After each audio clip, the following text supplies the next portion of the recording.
पापा, आप मेरा वो गुरूर हैं जो कोई भी कभी भी नहीं तोड़ सकता। एक फैसला आपने लिया था बिना मुझे बताए और आज एक फैसला मैं ले रही हूँ, लेकिन सबको बता कर करूँगी ताकि कुछ लोगों के लिए सबक हो और कुछ लोगों के लिए मिसाल। श्यामली ने अपने पापा की तस्वीर को हाथ में उठाकर कहा और फिर मोबाइल पर किसी से बात करके जल्दी से बैग पैक किया और सासू जी को यह बोलकर कि पापा की तबीयत ठीक नहीं है इसलिए फ़ौरन जा रही हूँ, मायके के लिए निकल पड़ी। कहने को तो उसके मायके का रास्ता ससुराल से सिर्फ 2 घंटे है, लेकिन आज यह रास्ता भी उसे बहुत मीलों दूर लग रहा था। अभी सिर्फ 7 महीने पहले ही श्यामली की शादी शिशिर से हुई थी। बचपन से बिन माँ की सांवली सलोनी श्यामली पापा के दिल की धड़कन थी। श्यामली के आँख से एक आंसू भी निकले तो उसके पापा राजीव जी को हराम मचा देते। दादी अक्सर उलाहना देती, देख लेना राजीव, तेरी यह काली माई एक दिन तेरा सब कुछ लूट कर ले जाएगी, तुझे रास्ते पर लाकर खड़ा कर देगी। इसकी शादी के लिए तुझे अपना घर बार सब लुटाना पड़ेगा, तब जाकर इसकी नैया ससुराल में उतरेगी। राजीव जी हंसते हुए श्यामली को कंधे पर बैठा कर कहते, अरे अम्मा काहे चिंता करती हो, बेटियां अपनी किस्मत खुद लाती हैं और मेरी श्यामली काली माँ का अंश है। देखना एक दिन वो मेरी नैया पार करवा ही देगी। दादी तब पैर पटक कर रह जाती। श्यामली सांवली होते हुए भी उसके तीखे नयन नक्श और भोली सूरत जल्दी ही लोगों को अपनी ओर आकर्षित कर लेती थी। पढ़ाई लिखाई के साथ नाच गाना और घर गृहस्थी के सभी कार्यों में श्यामली दक्ष थी। जो श्यामली से एक बार मिलता उसकी प्रशंसा किए बिना नहीं रहता। लेकिन दादी की बात कुछ हद तक सही होने लगी थी। लड़के वाले आते, श्यामली से मिलते, बात करते, लेकिन बात रंग पर आकर रुक जाती। दादी के उलाहने भी तेज हो चुके थे। एक दिन शीतल छांव की तरह शिशिर श्यामली की जिंदगी में आया। कुछ अड़चनों के बाद श्यामली शिशिर की हो गई। ससुराल आते ही बहुत जल्दी ही श्यामली ने पूरा घर अच्छे से संभाल लिया। वैसे तो उसके सास ससुर उससे कुछ कहते नहीं, लेकिन जब भी कोई श्यामली की तारीफ करता तो दोनों यही कहते कि बच्चों का फर्ज होता है अपने माता पिता की सेवा करना। जब जायदाद पर हक मांगते हो तो सेवा भी उसी हक से करो, और फिर हमारे बाद सब इन्हीं का तो है। अभी शादी को 3 महीने ही बीते थे कि श्यामली की दादी की तबीयत खराब होने की खबर आई। श्यामली जब अपने शहर पहुंची तो उसे एक बात बहुत खटक गई। उसके पापा उसे अपने घर की जगह एक किराए के फ्लैट में ले गए। श्यामली ने पूछा तो राजीव जी ने प्यार से उसके सिर पर हाथ रखते हुए कहा, तुम्हारे जाने के बाद उस बड़े घर में अच्छा नहीं लग रहा था और फिर साफ सफाई में भी परेशानी हो रही थी। तेरी दादी की भी तबीयत ठीक नहीं रहती, इसलिए उसे बेचकर इस छोटे से फ्लैट में आ गए। तू यह सब सोचना छोड़, जा दादी से मिल ले। आज श्यामली को याद आ रहा था कि जब तक वो दादी के पास थी दादी उसे इशारों ही इशारों में कुछ बताना चाहती थी, लेकिन आसपास पापा के रहने के कारण वो ठीक से बता नहीं पाई और फिर दादी ने दुनिया ही छोड़ दिया। सब क्रियाकर्म के बाद कुछ दिन पापा के साथ रहकर भारी मन से श्यामली ससुराल वापस आ गई। चाहती तो बहुत थी कि पापा को भी साथ ले आए, लेकिन बेटी के ससुराल में पानी भी नहीं पीना चाहिए बोलकर पापा ने उसे भेज दिया।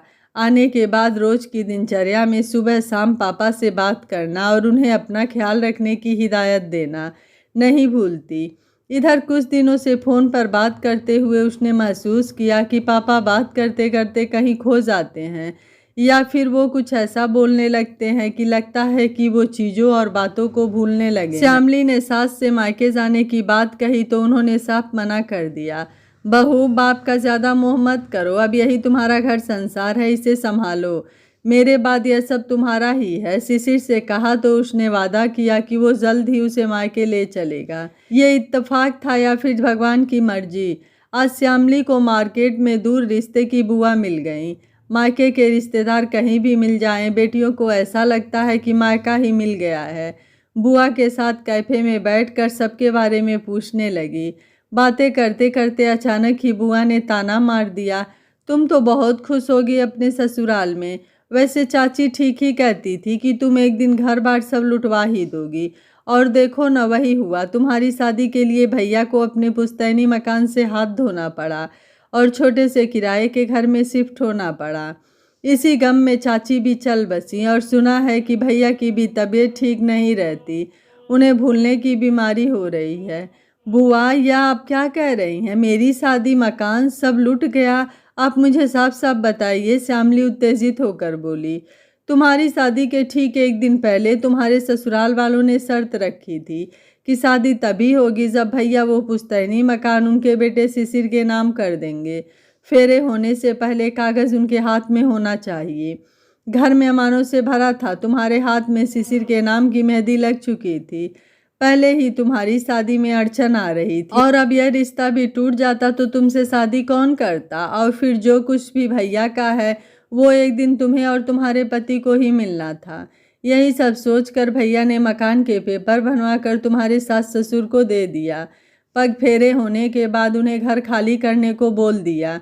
बुआ के मुंह से अपनी शादी का इतना बड़ा सच सुनकर श्यामली के पैरों से जमीन खिसक गई। किसी तरह वह घर वापस आई और तुरंत कैब बुक करके निकल गई। दूसरे दिन अकेली गई श्यामली ससुराल पहुंची, लेकिन साथ में उसके पापा भी थे। कसकर उनके हाथों को मजबूती से पकड़कर उन्हें घर के अंदर ले आई। मम्मी जी, पापा जी, आज से मेरे पापा यहीं रहेंगे।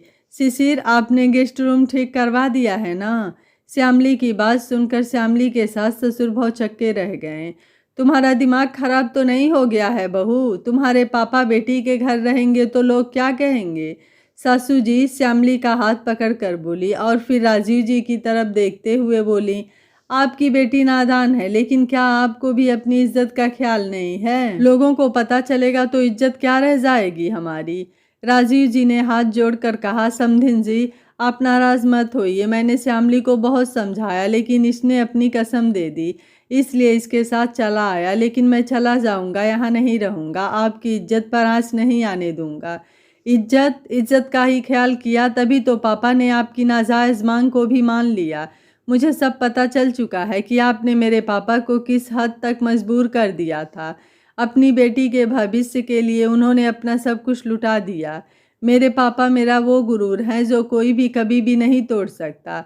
और फिर मैंने तो आपकी ही कही बात का पालन किया है। आप ही सबसे कहते हैं कि बच्चों का फर्ज होता है अपने माता पिता की सेवा करना।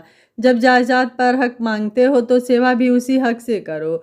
और फिर हमारे पास सभी का तो है, आपने मेरे पापा की जायदाद अपने बेटे के नाम करवाया, इसलिए शिशिर और उसकी पत्नी यानी मैं, हम दोनों का फर्ज है कि अब जब उनकी जायदाद हमारे नाम पर है तो सेवा भी हमको ही करनी पड़ेगी।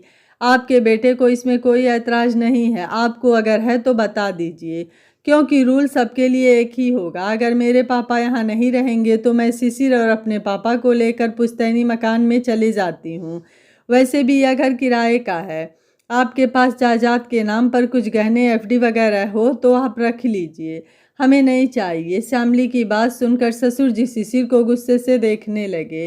पापा, श्यामली ने मुझे कल रात ही सब बता दिया था और यकीन मानिए पहली बार मुझे अफसोस हुआ है कि मैं आप लोगों का बेटा हूँ। जैसा कि श्यामली ने कहा कि रूल सबके लिए एक ही होगा, जब जायदाद मेरे नाम पर है तो सेवा भी मुझे ही करना होगा।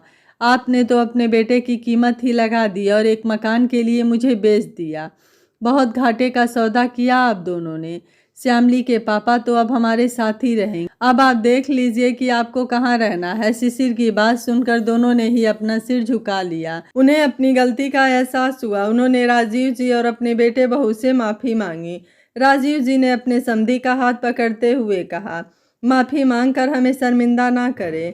राजीव जी भी अपनी बेटी के घर अपने समधियों के साथ दोस्तों की तरह खुशी खुशी रहने लगे। आपको शिशिर और श्यामली का फैसला कैसा लगा, आप मुझे अपनी राय कमेंट बॉक्स में ज़रूर दीजिएगा। आशा है यह कहानी आपको ज़रूर पसंद आई होगी। वीडियो पसंद आया है तो वीडियो को लाइक, शेयर एंड चैनल को सब्सक्राइब कर लीजिएगा। Thank you for watching. मिलते हैं अगली कहानी में।